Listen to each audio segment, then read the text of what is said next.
NBC Connecticut, connecting you.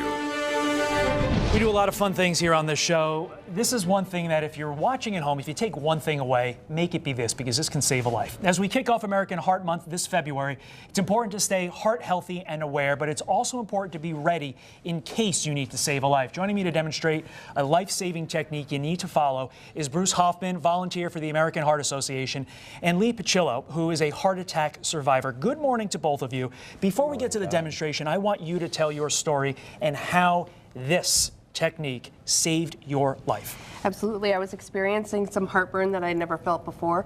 Called the doctor, who said, well, it could be heartburn, but it could be a heart attack. So if you're not feeling better after taking an antacid, go to the hospital.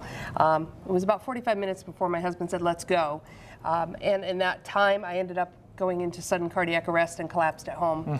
My husband called 911 and immediately came back to me and performed hands-only CPR.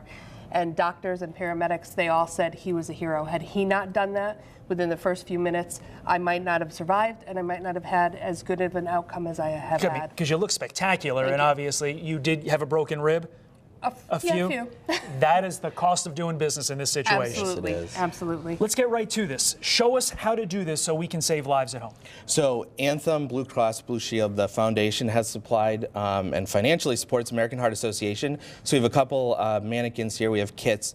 There's really two things that you want to be most aware of when a patient goes into cardiac arrest. Two things that tell you the patient's really sick. The first one is, what are they responsive? So are they talking? And then the second thing is, are they breathing? If you have both of those things, they're not responding to you and they're not breathing, go ahead and jump right into what we call hands-only CPR.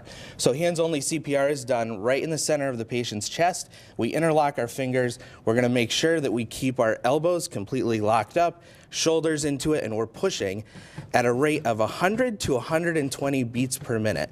And we continue to do that until help arrives. A lot of people ask, well, what happens if I get tired, or what happens if I start seeing stars, or if I get too tired?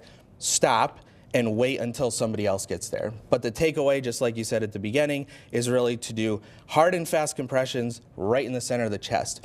Something else that's kind of interesting is that most dispatch centers from around the area, at least here in Connecticut, do something called emergency medical dispatching. So what happens is that essentially you get a dispatcher who answers the 911 phone call. They'll tell you to put your cell phone on speakerphone. Okay. So then you can go ahead and they'll continue to walk you through the steps of CPR.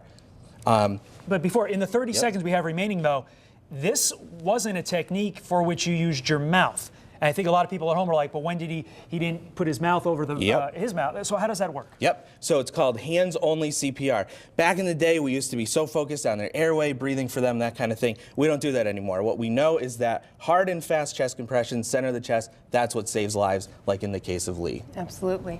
And one of the great opportunities that's out there for people is the upcoming Go Red for Women luncheon. We're going to talk about that. It's going to be in Hartford. Anthem is helping to fund training for about 400 people at that luncheon. So if you can come out to the luncheon, it's a great opportunity to learn hands-only CPR. Absolutely. Set me up beautifully. It's on the screen. Coming up next month, Heidi Voigt will be MC for this year's Go Red for Women luncheon, happening at the Connecticut Convention Center on March 15th. For more information, you can search Heart on NBCConnecticut.com and the NBC Connecticut app. Guys, thanks so much. It is great to have you here on more levels than one. Absolutely. And thank you for showing us what we need to know. Darren's back with one more look at your first alert forecast when we come back.